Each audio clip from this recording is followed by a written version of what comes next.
Course number 2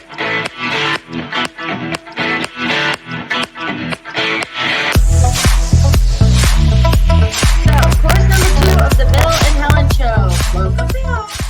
Welcome back. So what are your business goals and what are your personal goals? That's what we're going to be talking about today. And then we're going to kind of do a little segue into your mission statement, because that's part of the process of starting a business. And if you haven't done a mission statement, that's okay. We'll talk about that. So without further ado, welcome back, Bill. It's good to see you. Good to see you again. Yay.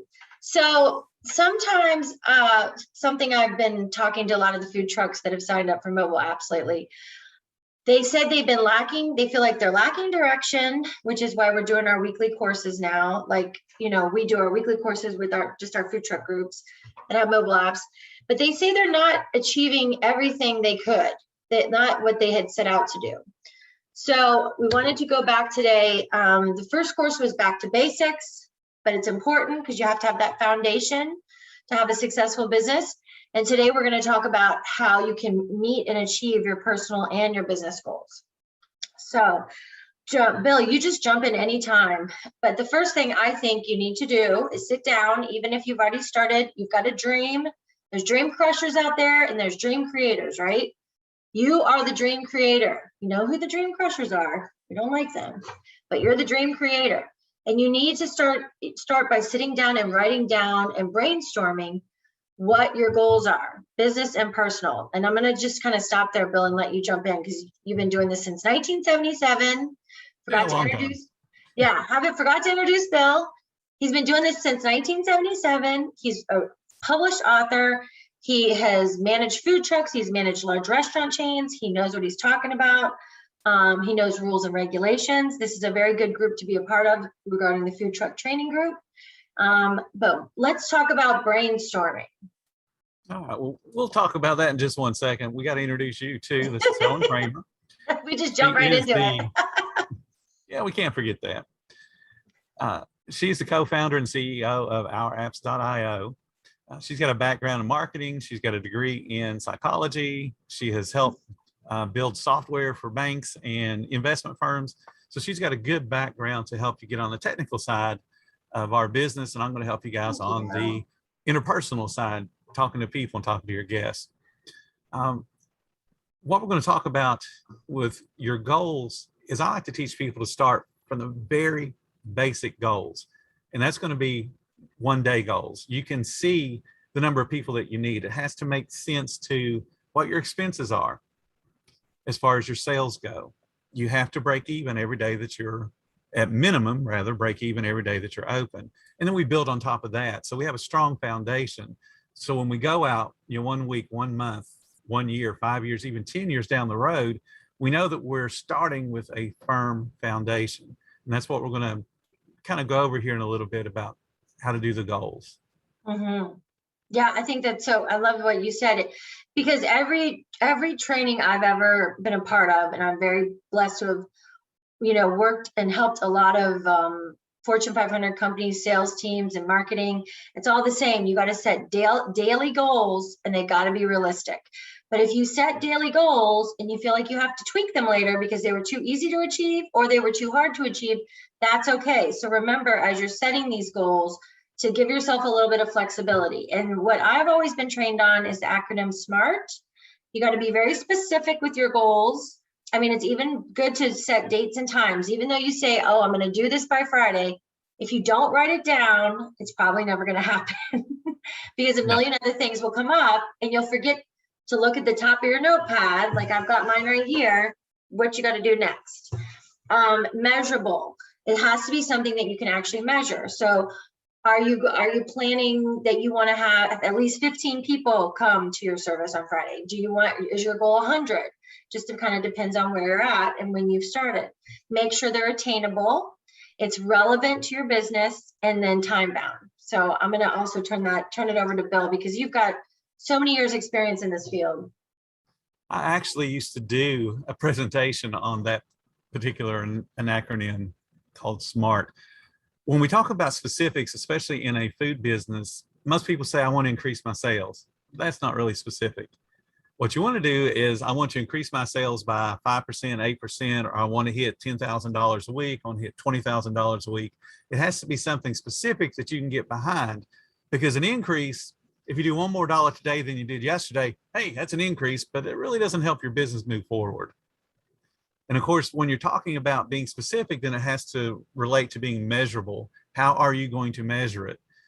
Are you going to measure it in small increments? Are we going to do, if our major goal is to get to, let's say, $250,000 in sales this year, how are we going to measure that? Because you can't just hit $250,000. You have to do it step by step.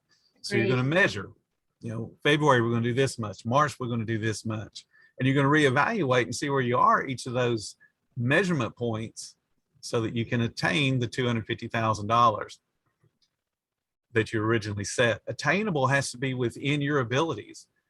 If you set that $250,000 goal, it's not within your ability if your cooking capacity on your truck will never generate those kind of sales, or you don't have enough staff to be able to handle that volume of people. So it has to be attainable within your business. And if it's not attainable now, how can you make it attainable for yourself in the future? You need to hire more people, need a bigger truck, need better equipment, those kind of things.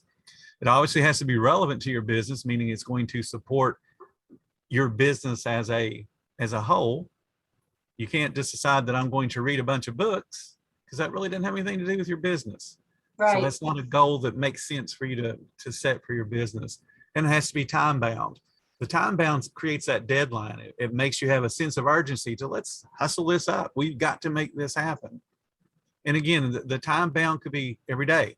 I have a certain guest goal every single day. I have a certain sales goal every week, every month, every year, but they all had to be time bound so that you feel that hand at your back pushing you to, man, I'm a little bit behind where I need to be.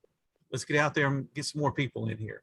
Let's get some people using the IO app and get it on. No, it's funny you say that, because honestly, I was just thinking I'm going to use this particular deck for this week's training, because we have, when you sign on, we basically start holding you responsible for the number of downloads now. So, okay, how many downloads? If you're watching this training and you haven't been to a weekly call, that's why you're not aware of this. But we try to put as much information on our apps group as possible. But if you can get 50 downloads, great. If you haven't, and you need to know how, we're going to tell you exactly how to do that. You can tap, text, and share the app. Bill, you're my friend. Will you tap and text and share my app with all your friends and family? Yeah, sure. It's just a matter of asking, but you'll realize as you're starting to writing down these goals, what's attainable and what's not. And if you can do it one time, you can do it again. And that's kind of where we go back and say how things are measured. So it's really important to kind of take note. When you hit your numbers through the roof, go back and look at what did you do differently that day? How did you set up? What was your pregame? How did you let everybody know about the event? Were you marketing it for weeks? So all of those things all play into the outcome of your success. So yeah, tweak your plan along the way, but make sure you also align yourself with the right people, and you'll get to where you need to be. But one of the big takeaways here is make sure you write down your business goals and your personal goals, because throughout my entire career, no matter who I was working with or what restaurant or food truck, I want to make sure that they write down their personal goals, because that's what drives you. You have a passion, you love food. There's a reason why you opened up your food truck, but there's another reason why you're going to work every day. And maybe it's to take your family on vacation. Maybe it's something you want a new set of golf clubs. Maybe you want to go learn how to scuba dive. Whatever those personal goals are, write those down and make sure there's somewhere you can see them every single day. What are your thoughts there, Bill? Oh, you're absolutely right. When you're doing a personal goal, it should kind of mesh with the business goal. For example, if your business goal is to hit a $250,000 a year in annual sales, what benefit do you gain out of that on the personal side? Am I able to take that one more vacation? Can I go on a cruise when I achieve that particular goal? Yes. How can this help my health? How can this help my relationship with my family? Because you don't want to be, focused on one thing too much. You have to have that whole wheel for your life. Part of it's work, part of it's social life, part of it's family life, part of it's spiritual life. And when you have that wheel as a complete circle, rather than one side of it being flat, you're able to move forward in all different aspects of your life, not just business, but personal, family, spiritual, all of those different things. I love it. I love it. So you got the whole package. We're going to help you hit all of those goals. So remember to write your goals down and make sure they're somewhere you can see them. And then start thinking about this. So what is your mission statement for your business? I know, that sounds kind of corporate, but restaurants and food trucks do have mission statements. So Bill, can you give us an example of a mission statement for a food truck? A mission statement for a food truck is actually relatively easy to write because there's 4 main components that you have to do well in order to be sustainable as a business if you're selling food. One is quality, one is service, one is cleanliness, and one is community. And you can write those however you want to. For me, when I go to write the mission statement for a particular food truck I'm going to do, I look at the theme of the food truck. One of the hot dog stands I did was pirate themed. So I used to wear the tri-corner hat and all that because it creates a conversation. Right. And that's why my hair is long, and the goatee and all. It makes you memorable. It does. It makes you memorable. And it's also for children. Hey, let's go back and see that pirate guy. Because children, especially when you're in a tourist area, they're the ones that drive where a family's going to eat. I love that. I love that. So anyway, we talked about having a unique theme. So that was part of our mission statement. Our unique theme was, pirate themed. Then we talked about quality is always going to be hot and fresh. We talked about service, fast and friendly. We talked about the cleaning aspect being sparkling and sanitary.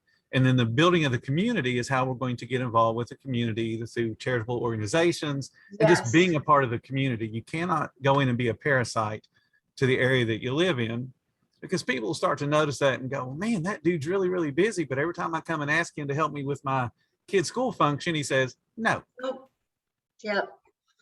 I love it. I love it. Yeah. Your mission being part of the community. We definitely need to do a whole segment on that, right, Bill? Oh, absolutely. You've got to. So many food trucks get hung up on, I'm not even making any money, not paying myself. Well, I can teach you how to do that. And I can teach you why you should be paying yourself in the very first day that you open. And I can tell you how to get the number of guests in that you need so that you're able to contribute back to the community, because you're building your community in 2 ways. One is you're obviously feeding a whole bunch of folks, but you're also want to be a part of the community, part of the Chamber of Commerce. You want to be doing things that show you as a leader in the community, so that if something negative comes up that you have to handle as a food truck, say for instance, somebody gets elected that owns a couple of restaurants and they want to prevent food trucks from doing something. If you've already established yourself as being a leader in the community, people kind of pay attention. You say, hey, restaurants don't need these kind of protections. You need more protections for food trucks, because after all, we are small business, and a lot of the people that do restaurants have multi-million-dollar companies behind them. So right. Yeah. No, I love that. And it's so important, because they're going to actually listen to you before they make those decisions. Exactly. Are you giving it everything you've got with no results, and you've tried everything? Have you worked with Bill? He's got spreadsheets. If you haven't listened to his podcast, go listen to his podcast. He covers almost every topic you can think of that you may have a question on, or write it down below and we'll make sure we cover it. But the big thing you can do if you're just trying super hard and nothing's working is find a mentor, find a role model. So let's talk. I'm gonna kind of throw this slide over to you, Bill, because Bill does have the years of experience. So let's talk a little bit about role models. If I can keep the screen on one. I forgot to change that setting. Sorry, Bill. Yeah, take off the timing. I'm just being myself, my genuine self. Go back to course 1. That's all that matters. What a person should look for out of a role model or a mentor or just a business coach or anything, when you talk to them, are they excited about the business, and do they exude leadership? Everything that I've ever done in my life, and this dates back to really when I was a teenager, right? I always wanted to be the one in charge. I had to be the one in charge. And it has nothing to do with anything other than I think that I'm going to do things right. Mm-hmm. We've all had leaders that they're asking you to do questionable things. They're sending you down a road of gray areas and loopholes and things that might be a little bit illegal. So you want to look for leadership that, oh yeah, there's a lot of people who do that. You want to look for a person that exudes a leadership and has that confidence to lead you through whatever challenges you have in your life. You want to talk to somebody that interacts well with others. There's a lot of people that try to come across as consultants, especially, are really annoying because they're high and mighty and they wear the business suits and ties, and then you got to pay attention to me and I'm going to charge you $1,000 an hour. And then they're going to give you information to fix whatever's wrong, but they don't give you the complete picture because they're a consultant. They need you to come back to them again and again and again. Right. Whereas a role model or a mentor cares about your progress. A business coach cares about your progress because the end goal is for you to be able to stand on your own 2 feet. And you can't do that if I'm just commanding you and telling you what to do, because you won't have learned anything. And that goes into the respect part. I respect everybody that I talk to, and I talk to people all day long. You got to understand where they're coming from. You got to pay attention to what they want to get out of their business, because what they want could be completely different than what I've ever wanted. So I have to respect what their opinions are and what their background, their environment is. And what I found when I talk to people is a lot of them don't give themselves enough credit. The people that really are interested in what I do and what I teach, they come in very well prepared. And I'm going, why are you spending money talking to me? You already know the things you need to do. And the reason is because they're like people like Bill Gates and Steve Jobs and Eric Schmidt. Those guys had business coaches when they were CEOs of their companies to help them to stay on task and to get better and better. Because if you don't have somebody that's helping you stay on task and to help push you to get better, you become complacent. Right. So you got to respect where people are in their journey, whether it's very first day or they've got, 44 years experience like I do, or 60 years more than me. It doesn't matter. You have to respect them. You want to find somebody that has humility, somebody that understands that they don't know everything. I know a bunch, and I've been through a lot of the same things that food trucks go through, but I do not know everything. And I will be the first one to admit that when they ask me a question, I don't know. I may need to research that. I may need to find the answer. But you've got to understand what your limitations are and don't come across as high and mighty and I know everything. That's what you want out of a role model. They help others outside of their job, and that's really what I do. There's a whole bunch of people that I talk to that I don't charge them because they're not at that level yet. I have free calls on my calendar. You can call and talk to me for an hour. A lot of people that talk to me after the hour, they go, man, I learned more from you than I have in anything else, because I have a lot to say about the business and I know the business. So you listen a lot, though. You listen a lot, Bill, because I've been on some of those calls with you. So you do a great job of asking questions and listening, and then you give feedback. Well, I appreciate that. And then you got to motivate others. Everybody needs to have that pat on the back. You got to tell people you can do this. Yeah. Because, honestly, the food business is relatively simple, even though there will be probably 100 people put in the comments, well, I've worked 16 hours a day. That's your choice. My wife will tell you that when I was doing this, running a restaurant and then going and, doing a food truck or a hot dog cart in the evening, very rarely did I go over 12 hours a day between the two. So when somebody tells me I work 16 hours in my food truck, well, man, that's your choice. You're doing that to yourself. I'll give you one more good example, then we'll move on. Somebody was telling me that they were starting prepping on Tuesday for an event they had on Saturday. So think about that. That is 4 full days the food is sitting, not doing anything.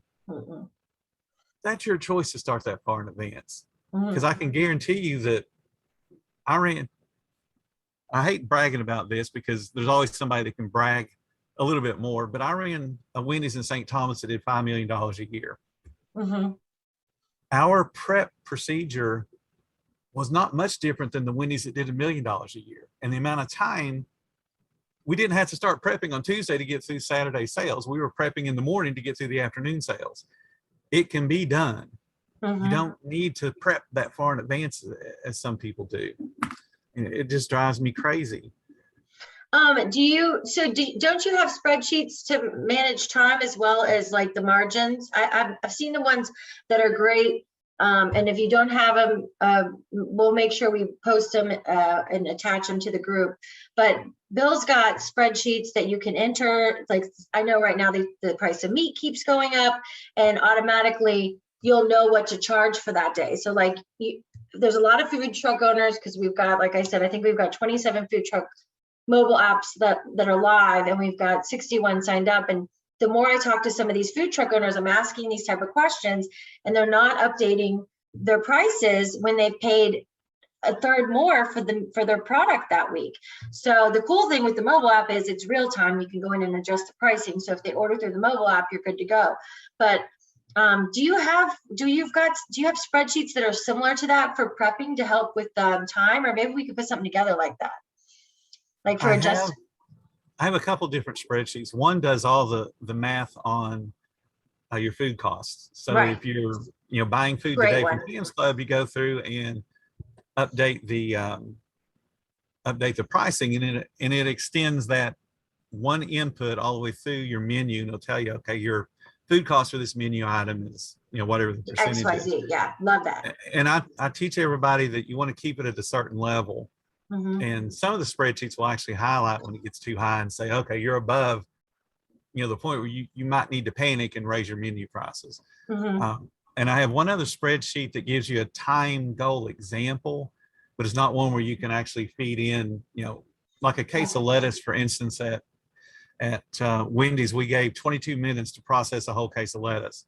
And that's the kind of things people need to be looking at when they're doing their prep.